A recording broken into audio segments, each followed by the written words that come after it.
Because I know a lot of people in Michigan that are planning to vote for Trump, and they don't necessarily like him that much, and they don't necessarily agree with him. They're not racists and rednecks, they're actually pretty decent people. And so I wanted to sort of, after talking to a number of them, I wanted to write this. And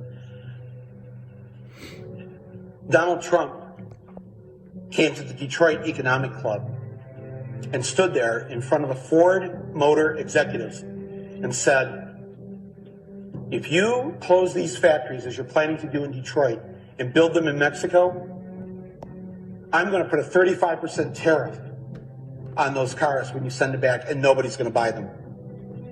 It was an amazing thing to see.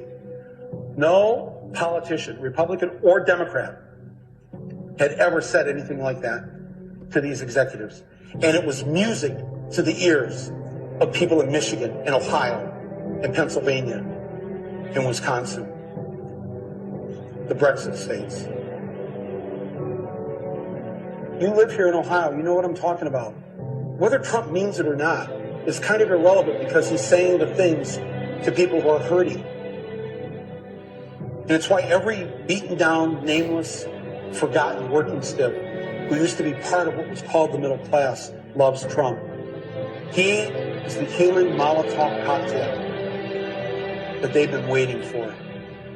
The human hand grenade that they can legally throw into the system that stole their lives from them. And on November 8th, Election Day, although they lost their jobs, although they've been foreclosed on by the bank, next came the divorce, and now the wife and kids are gone, the car's been repoed, they haven't had a real vacation in years, they're stuck with the shitty Obamacare bronze plan where you can't even get a fucking curtain set. They've essentially lost everything they had, except one thing. The one thing that doesn't cost them a cent and is guaranteed to them by the American Constitution, the right to vote. They might be penniless, they might be homeless, they might be fucked over and fucked up. It doesn't matter, because it's equalized on that day. A millionaire has the same number of votes as the person without a job. One. And there's more of the former middle class than there are in the millionaire class.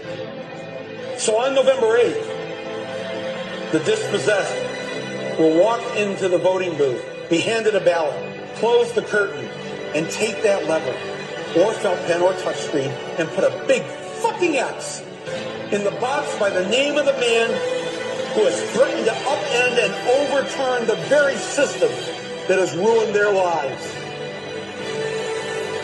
Donald J. Trump. They see that the elites who ruined their lives hate Trump. Corporate America hates Trump. Wall Street hates Trump. The career politicians hate Trump. The media hates Trump after they loved him and created him, and now hate him. Thank you, media. The enemy of my enemy is who I'm voting for on November 8th.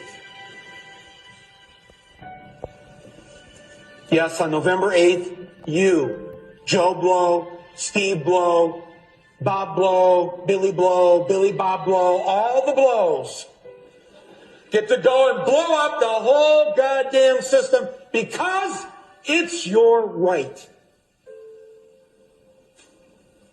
Trump's election is going to be the biggest fuck you ever recorded in human history.